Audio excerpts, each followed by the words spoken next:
What's up guys, my name's Joe Murmur FM here, and welcome to episode 1 of my Banter at Burnley series. Now as you can see on the screen, Alan Partridge is taking over as Burnley manager. As we all know, he's the king of banter, and hopefully he's going to bring banter and an attacking style of play to the Burnley team. Now, they're a tight-knit bunch, Burnley, the squad in real life. Recently, as of recording this, they've beat Man City, and they just seem like they all know each other, the squad. They've got a good understanding, and hopefully Alan Partridge can take advantage of that and get the results. So how this series is going to work is I'm going to keep playing. I'm going to come back every time I sign someone or sell someone or something like that happens, and if none of that happens, I'll see you at the first game of the season. Okay, so straight away something's happened. I came in and I got given a 1 million transfer budget. So I asked for more wages and they've been given. So now I've allocated my budget. We have around 5 million to make some signings, so that's good. No news on any signings yet. Hopefully there will be soon. I just thought I'd show you the tactic that I'm going to be using in this series. It's a tactic from my own creation. I call it the false 27 as it contains 3 false 9s.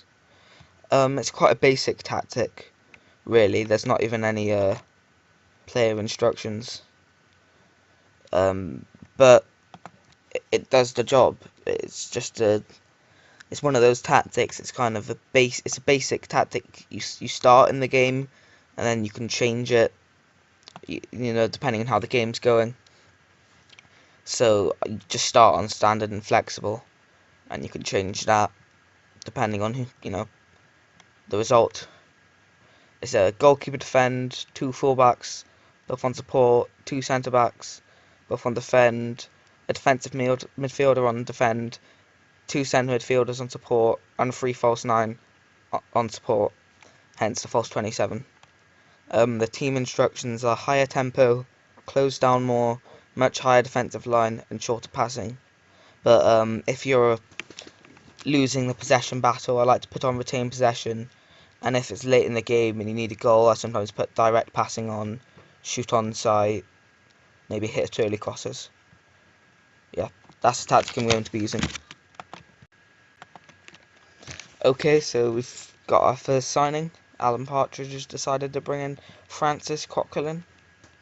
He's doing great for Arsenal in real life. You know, the whole looks like a new signing thing. After coming back from loan, he has been a great defensive midfielder for them. But they don't seem to have adjusted that in the game, because his stats are great, but he's transfer listed, so I thought I'd snap him up for a 3.5 million deal. As you can see, he's incredibly versatile if ever we have injuries, and he's just an all-round good player. We've had the first bit of bad news of the series. I let my assistant manager take the friendly matches, and the first game we've already got 2 injuries. Ben Mee is injured for 4 to 5 months, and Michael Kiteley is injured for 3 to 4 weeks, so not that good. Those players got injured because of my assistant manager, and speaking of assistant managers, we got a new one. Neil Adams, recently sacked by Norwich, but he's got a lot of experience as a player and a bit as a manager, so I think he's the right man to teach Alan Partridge about football management, nurture him into one of the greats. Okay, so we've signed our second player of the series, Leonardo Bacuna. I'm sure there'll be a lot of Bacuna Matata Lion King banter with Alan Partridge, but I'm a bit more excited about this signing. He's a great player, and like Coquelin, he's very versatile. He'll provide good right back cover, but mainly he'll be played in centre mid. This is a loan signing, but it also has a future fee, depending on how well he does. It is 6.5 million, so we'll have to have a very good season for us to buy him. It's 70k monthly fee, plus half his wages, which overall I think is quite a bargain.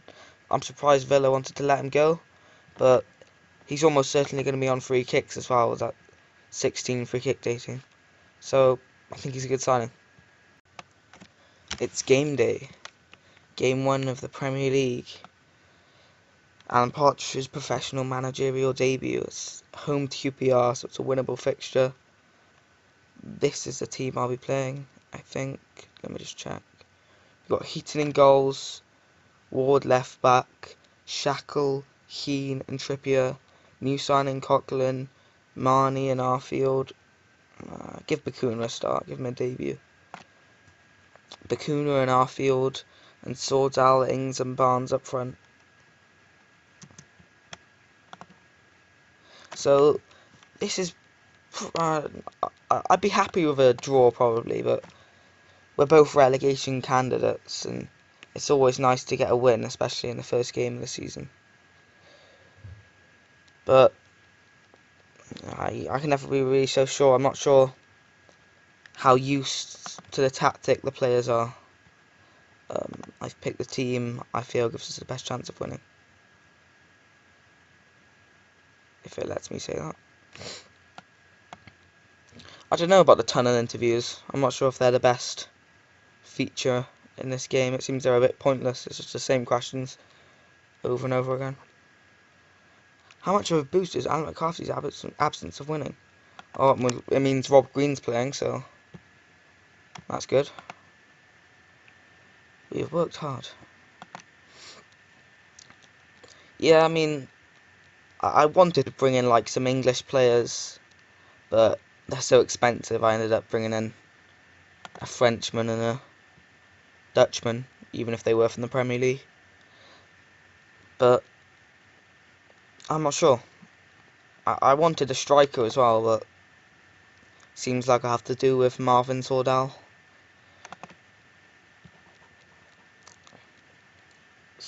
Good team. I don't know why they're playing Leroy Fer as a winger though. Maybe we can take advantage of that. Let's just encourage the team.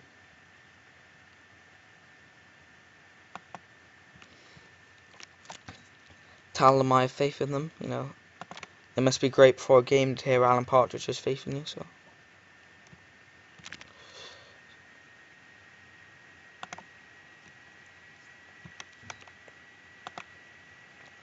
Yeah, I appointed Michael Keane as vice captain. That was the only change I made. I'm not really sure it was worthy of saying, but I think he's a good player, Michael Keane. He's one of the few players that could stay for a long time as the team progressed.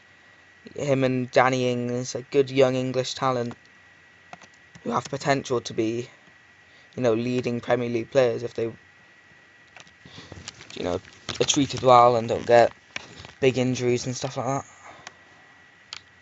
Okay, and we've kicked off. I'm just going to check the settings. Make sure it's the right camera angles and stuff like that.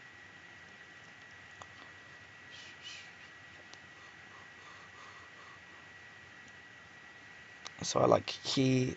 Yeah, it's fine. Oh, a chance. Oh, the suspense. Is it offside? I think it's offside. Yeah.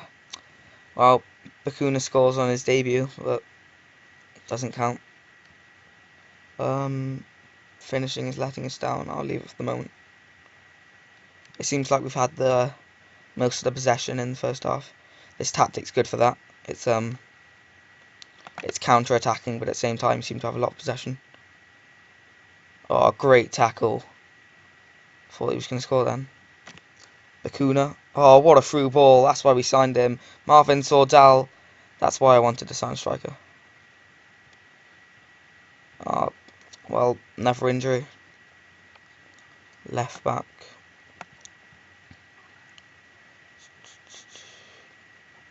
Maybe Trippier can play. Yeah, and then we'll bring... In fact, we'll bring Dean Marnie on. Put Bakuna right back. That should be good.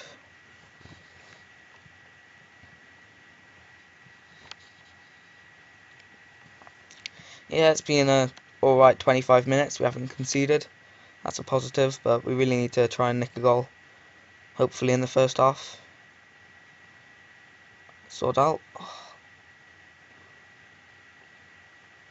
It's got our field. Bakuna whipping. Oh. It's good pass and play. Danny Ings. Oh, Rob Green.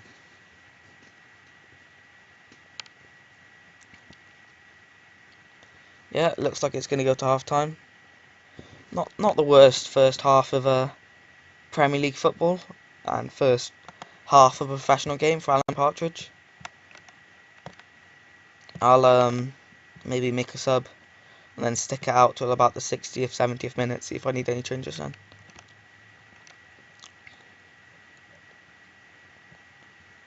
Bakuna and Coughlin have played alright on their debuts. Anyone that's had a particularly bad game. Ashley Barnes, give Chukowicz, I can't say his name, but give Lucas, the Irish / Englishman, a chance up front. Yeah, and that's all. Hopefully he'll make an impact. He's not really a false nine type of striker, but hopefully he'll grab a goal. Trippier. Sort out, comes deep to collect the ball. Oh, Marnie's squandered possession. Vargas has got the pace. I can see it's going in now. Oh, no one could stop him. Our defence just isn't quick enough. I know it's a bit early, but I'm just going to go all out. Try to just barrage them with just countless attacks, just so we, keep possession. Don't like put ourselves on the back foot. I'll put shoot on sight on. If I can get my words out, I'll put hit early crosses on. Retain possession. Just try and keep the ball a bit more. And if this doesn't work, I might take more risks on last 10 minutes or so. It was a bad goal to concede. It was shoddy defending, really. Vargas was just too fast. He's running away from him. If you look here, he's running away, and then he just goes inside. Bad keeping there by Tom Heaton. Expect more from him. Yeah, so out of the two of the three promotion sides, we're currently losing, and everyone's nervous. Maybe I can just give them an encouragement.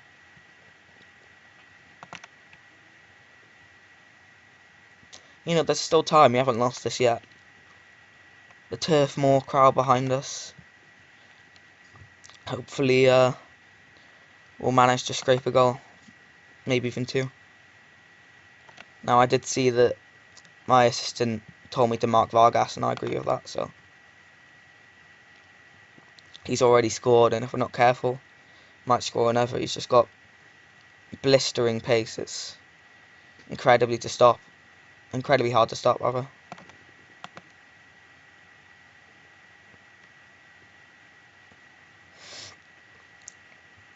Yeah, no one in our team's particularly had an amazing game. New signing Coughlin's being the best player so far. It's really been our strikers that have let us down. I mean, our midfield in general, our defence is doing their bit despite conceding.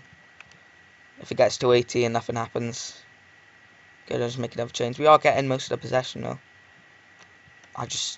Maybe our strikers just aren't doing the job. Just gotta go all out. Just hopefully grab a late goal, take more risks. Just forget keeping possession. Just pump it into the box. And more direct passing, I think. That might take shoot on sight off. No, keeps it on.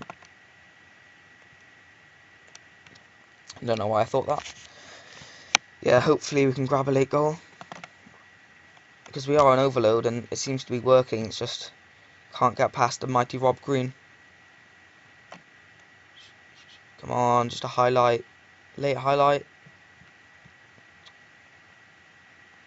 Oh, maybe. Maybe it's just the ending of the game, but it could be a surprise late goal. Or probably for them, though, because Charlie Austin's on the ball. Oh, he's in the box.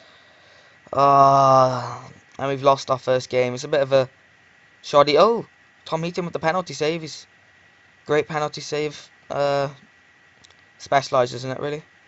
But it doesn't matter. It doesn't matter if he saved it or not. I'm not going to say it was disappointing, because there were some positives to take out of that match. I'm going to say they were unlucky. Unlucky boys. It just wasn't our day. You know, Alan Partridge. At the end of the day, it's just banter. Anyway, that's been the first episode of Banter at Burnley.